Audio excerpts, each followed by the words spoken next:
Yep, as disappointed as we were from last weekend, I told the team that the good news is that that game wasn't a conference game, and we finish up with three conference opponents, all good teams, two of them on the road. So we got a great challenge. They've done a great job at Austin Peay. Their coaching staff has done a good job. They've got, I think, a defense, all 11 starters returning, playing at a high level, and so it's going to be quite the challenge. And we're not good enough to play poorly and win, but we got good players, and if we could coach them well and they can play well, then we got a chance in every game. And our guys are pretty conscientious, so we got to have a good week and get ready to go. Since we talked to you last after the game Saturday, you've had a chance to analyze, think, to watch film. Is there anything new that you've kind of figured out since then about what went wrong on Saturday? Nothing. It's kind of like a thought after the game. We just didn't execute at times. There was some easy stuff that we should have been able to execute better, and then we missed some things, and you got to give them some credit too. You could tell they had a few extra things, had the extra open week and had a couple things they added in there and did a good job with it. But you could be oversimplified at times. We're going to try to simplify things a little bit, but at the same time, you got to be prepared for a little bit of everything. So, we're getting, we're trying to get our guys straightened out. And I got to be more patient, have more patience with some things, because it is the first year and everything's a new and learning experience, particularly with the in-game adjustments. But we know we can play better, and we have to play better going forward. How did Zion come out of the game physically? He was okay physically, yeah. But it's also gave us the thought that he's going to have to practice more. And I think for everybody, if you don't practice a whole lot, particularly at full speed, it's going to affect your performance on Saturday. And I think that was part of it. We try to get him through the week, as we do sometimes with guys that are banged up. But particularly quarterback, it's a high rep position. Unless you're Tom Brady, that's won 7 Super Bowls or whatever, you've got to practice during the week to get ready on Saturday. You talked a couple times this year, even after wins, not just after the losses. You've talked about you need to be patient with the guys because this is their first year in the system. How would you evaluate this for how these guys are handling the first year compared to some of your first years at other places? That's a fair question. I think, I've been blessed everywhere I've been. I think they've bought in pretty quickly. They didn't have a choice, really. But, some places it takes a little bit longer, whether it's a total system change or whatever, to get them to understand what you're doing. Well, I'm talking about system change, schemes, offense, defense, special teams, whatever. Ours wasn't a total scheme change. I mean, some of the concepts they did before. But the attitude and the effort has been as good as any place I've been. So that's why I'm really pleased from that standpoint. The execution of fundamentals part is probably about the same. We've been, there's always, as I mentioned, I think I mentioned it after the game, different schemes, there's a lot of fundamentals in the game, and some are the same for no matter what scheme you have, but some are scheme-specific type of fundamentals. And, that's the thing when you're first year, your scheme-specific type of fundamentals got to really get taught. And that's the most frustrating part, is that, we should have that already done. And at moments, we don't look like we're having that done. And whether it's a certain route or certain coverage or whatever, those are the kind of things that for 7 or 8 or 9 weeks, by then, us as a staff should have those fundamentals down to our scheme. And that's a frustrating process, but they'll get there. Is there anything you look for either in practices or games that, just from past experiences, not even just first years, but when you see a team kind of do X, you kind of can relax and go, okay, we can take it to the next level where it's clicking? Yeah, oh yeah. When you see, hopefully the most pleasing thing as a coach is something that you've been stressing, and then you see it happen in practice or in a game. It's like, okay, that got in. Now you hope that you can move on, and it don't revert back to not doing it the right way. That's where I get most frustrated. Is that, that was something we already corrected. And as I told the players, and this is true. There's so many things in the game of football that you constantly have to coach and correct, that you don't want to have to go back to things you already thought you fixed. And that could be very frustrating. And we had moments in the game Saturday where things as coaches we should have had corrected or fixed, and they show up. And that part it comes to the discipline, from us as coaches and for the guys as players to make sure we move on to the next mistake that may happen. You know what I mean? So our guys will get there. I'd like to ask you about two different guys. One is Anwar Lewis. I had to look it up, 7.4 yards a carry. We got a chance again to see what kind of game breaker he can be Saturday. Was this what you were anticipating when you guys signed him? Yeah, we've been looking at him for a couple of years. We were talking about recruiting him when we were at Monroe last year, and so we have a relationship when we got here.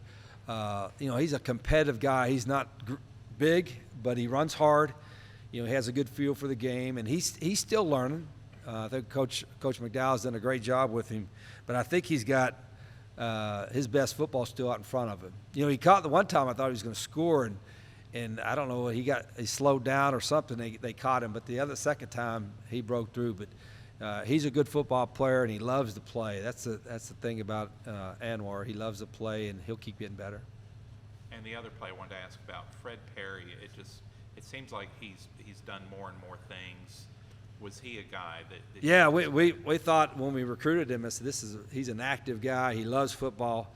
I always tease him. I think sometimes he screws up in practice so he can get yelled at because he likes attention. But the truth is he just loves playing. You want a bunch of guys that have that type of attitude that he loves playing. And he played solid. I know sometimes this guy made all these tackles. He must have been the player of the game, but maybe he wasn't. Maybe there might have been some mistakes there. And he's still learning. And Fred is not nearly as good as he's going to be. And so, as happy as we are with him as a true freshman, which we really are tickled to death to have him, he's got a lot of learning still to do yet. After 8 games, are there any players that have surprised you, like that are playing larger roles than maybe you would have expected if we'd asked you before the season started? Ooh, boy, I don't. Off the top of your head. Well, any of the freshmen, like Fred, any of those, we expected, those guys would probably help a little bit. You never expect them to be in a starting role probably. But that's going to probably be the case if we do a good job recruiting. We're going to have new guys every year come in. We were just evaluating this morning in our staff meeting the transfers. So how are they? Did we miss or hit on them? And then all the high school guys we signed, did we miss or hit on them? And then the returning players. I mean, what's our evaluation of them? So, it's hard for me to kind of at this point set it down exactly who's exceeded expectations or who hasn't. But the thing I'm most pleased about is that they're trying, and it's really, they don't have much of a choice. I mean, the standard is the standard. But, I think to a man on our team, those guys are trying to get better. They're not, if they make a mistake, they're not doing it intentionally, and they're not like saying, the heck with this. That's what's really encouraging. And I think the senior class, even though it's not a big class, has done a really good job of helping us as a coaching staff build the type of culture we want. So I really feel good about our 13 guys or 12 guys, whatever it is. I think it's 12 now.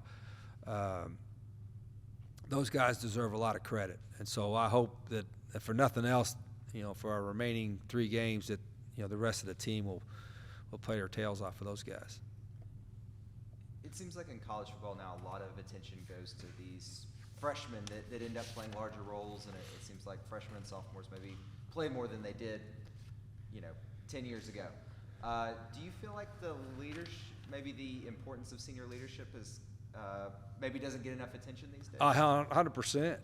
And some of it is you all in the media. You want to know the next big thing.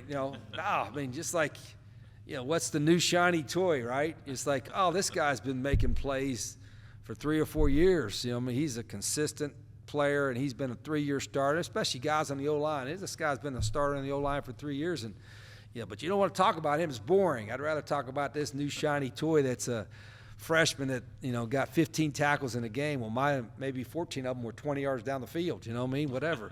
So, yeah, I think there's that part of it. And it's the same as giving like a freshman, getting him an NIL deal. He's making $50,000 and he's third team, how's that going to set? So it is what it is. As coaches, we deal with it, but I think you still got to try to establish that there is, I don't want to say there's a hierarchy of seniors, juniors. I mean, anybody in our program, everybody's got the opportunity to play and prove themselves no matter what year. And I don't care if you're a senior, fifth-year senior, or first-year freshman, the best guy's going to play. But typically, there is a difference between a 22, 23-year-old man and an 18-year-old kid that just got in your program. You would hope, if you're doing it the right way, that fifth-year senior's been in a weight room for 5 years. He knows your system, knows your program, and he's not going to let some hotshot freshman beat him out. But, right now it's so wide open that there's a lot of young guys. And we're going to have opportunities because we're going to lose some really good seniors. And I don't know how many transfers we'll sign, how many high school guys we'll sign, but everybody we sign, we expect them to come in and compete. I don't promise anybody a starting job, but I promise everybody a chance to compete. You bring up a great point, and it's worth following up on. Is there anybody or people that you can think of that we're not asking about that you think we should? Oh God, that's fair. It's like asking me, like, which of my favorite kids you love, your daughter or your son, right? I don't. Well, maybe we could start with the offensive line, because we really don't ask you that. We kind of take the line for granted, but yeah, those guys. Just as a general overview of our O-line, really from the first day of spring practice back in the spring, and from where we're at in August, they've made as much progress as I could have hoped for. Those guys, they work. I mean, it's probably the hardest working group on the team. And we've got good leadership there with our seniors. We've got a couple of new transfers coming in at Clay Webb and Roby that have made an impact and helped us there. But that group has been, and I hate to even shower praise on them because they got some challenging times coming up. But yeah, I see them I see where they're at now, and I saw where they're at in the spring. And as a group, they're getting it, which is and that's where your foundation of your offense is. Well, the one lineman who I just think is interesting that we've never had a chance to taken advantage of the opportunity to ask you about, Brock Roby, because he's coming from Glenville State. That's a pretty big jump. I guess he came with Coach Trickett. Yeah, he played with Coach Trickett, so he had a little bit of idea of some of the fundamentals, and then his old man. I'm so old that I coached his dad way back when, but he's a tough guy, and he can play multiple positions on the O-line, and he gets the most out of his ability, and he'll battle you, and that's part of the prerequisite for all the guys, but especially in the O-line. You got to mix it up all the time, and so Brock has done a great job, adjusting pretty quickly. And of course, the guy who coaches him, Coach Trickett, his reputation is just as good as anybody. Yeah, he's a milder, which he needed to be probably. Like I needed to be a milder guy sometimes, but as I told all of our, when I met with the linemen after spring, I said, sometimes you all don't see the other side of Coach Trickett, how he fights for his guys in the meetings and how much he truly cares for them, because then they just see the hard, ex-Marine kind of guy and all that, and they don't see the passion that he has for them individually off the field, but I've seen it, and of course I've coached with him before, and there's not a guy that's going to be able to get more, not just get more out of talent, but help them increase their ability to play. And that was part of my emphasis the other day. I'm telling them, part of our job as coaches is to help every player get better and create more value for themselves from the standpoint of, our job as coaches to make you a better player, and you're going to be better for having been in our program. That sounds kind of holistic, whatever, but that's the truth. If a coach is not making a player better, in all facets of his game, then the coach is not doing his job. And I put enough stress to our coaches. I want you I want you to be the best in the country at getting each player to play to their best. And I'm unwavering on that. You know, some coaches, head coaches aren't as, I guess, not as paying as much attention as I do. I'm on every position, every coach, to get as much as they can from a player development standpoint to anybody in the country. As you look at, we got two main jobs as a college coach: to recruit the best student athletes we can get here and develop them better than anybody in the country. And both of them are equally important. And so every day when we do our job, there are those two things in mind. And Trickett's one of the best at it. Was it hard to get him to come down to Jacksonville? No, hell, he was at my old school, Glenville. Yeah. And so I just had to beat Glenville State to get him. But we actually spent a couple weeks together last year at the end of the season when I was at Monroe. His season was over at Glenville, and so Coach Bowden brought him down, and we brought him down to kind of be an analyst for the last two games. We played Lafayette and I think LSU. And so I got to see him behind the scenes a little bit and talk ball, and then he had a couple other opportunities. And when I got this job, I said, hey, I need an experienced line coach and somebody that, you know, can help us, you know, develop these guys as well as anybody in the country. And so I'm thankful he's with us. And he's a good recruiter too. And you wouldn't think, an old guy, you know, kind of crusty old guy, whatever, but you know, he can recruit and he can evaluate as well. Talk about that group of seniors. You got two of them here with us today, Magic and Jeremiah Harris. Yeah, both guys playing really good football. Magic is, you know, I hate to pat him on the butt too because he'll make a mess in my hand, but Magic is every week he's gotten better, and he's played a lot of football here and played good football, but he's playing his best football right now, and it's really neat to see. Football is important to Magic. You know, how he works out, how he trains, and you know, my hope with Magic and all these seniors is that, you know, maybe there's different pro leagues, and there's 3 of them, and I think both those guys should get an opportunity to maybe continue playing football afterwards if they continue on the path they are. So, Magic's playing really good football, and J-Ro too might have had his best game maybe this year, this past weekend, and is another outstanding senior, surrounded by some young guys that he's helping lead. So 2 really good players. And again, I wasn't here prior, but I think that, you know, judging on film, whatever, they might be playing their best football, which is good. Talk about had the Austin Peay get back in conference play with 3 games left this year. It's kind of bittersweet just having 3 games left, but you know, we just taking it one game at a time. You know, we got a good opponent coming up next, so, you know, we just trying to take it one practice at a time and, you know, take care of business on Saturday. I know this seems like an odd thing to ask about, but physically, you look different than you did 2 or 3 years ago. Yes, sir. You've put in some work, and it's clear it pays off. Mm-hmm. Do you notice it? Do you look in the mirror and say, yeah, I look different? Yes, sir. I do every day. Matter of fact. And what did you have to do to make yourself into the type of football player and physical guy you are now? Just actually discipline. You know, just cracking down on myself and motivating myself every day to just be different. You know, and I'm proud of myself because it's hard. You know, you got a lot of people around you, a lot of distractions and stuff, and I feel like I did great for myself, and I'm just, you know, ready for the next step. When the freshmen came in, this last group of freshmen, what did you tell some of those guys in terms of just advice for making that jump from high school to this? Enjoy it.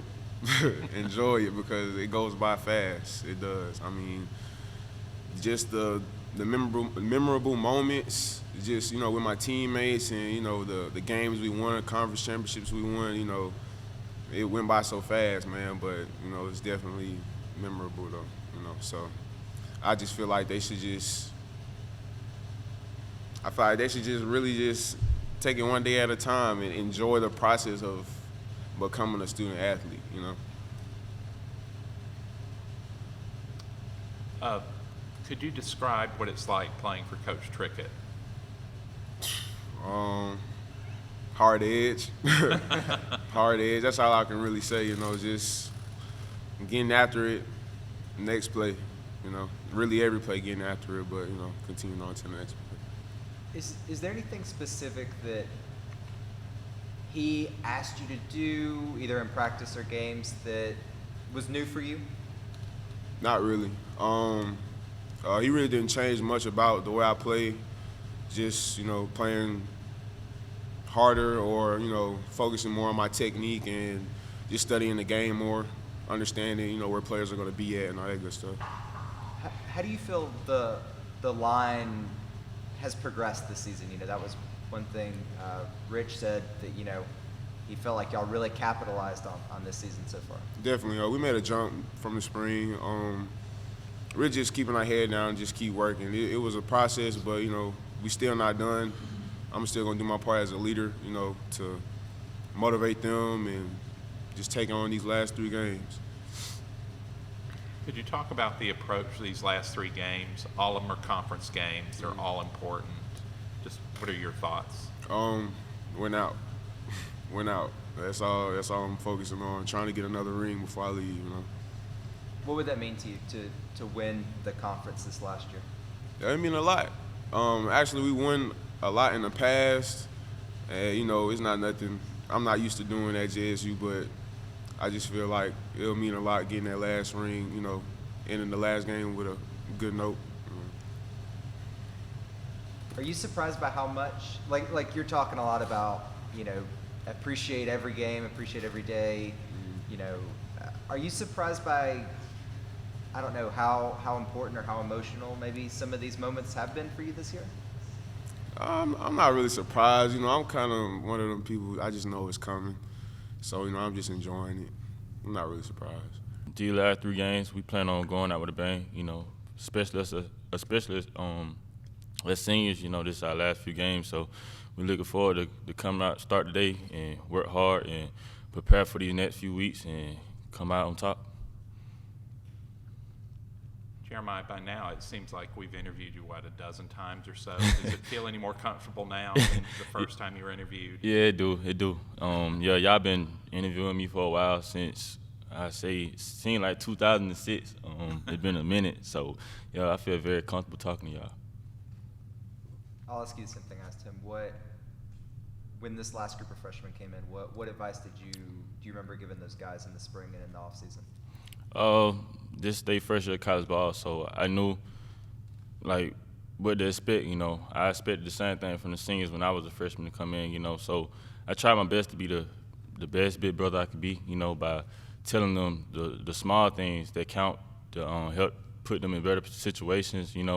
And also I remember when I was a freshman, I had my cousin Saran Neal that played with the Bills. He taught me a lot, and also Marlon Bridges and Trico Williams, they taught me a lot in the film room and broke the film down to me and taught me ways where the game could move slower and help me go out there and dominate the game. So I try to do the same thing for them, So I come in the film room and I also try to teach them the ways that they taught me, so to help them out. Do you remember how tough that was as a freshman watching film? I'm sure there were probably times you didn't even know what to look for, maybe. Yeah.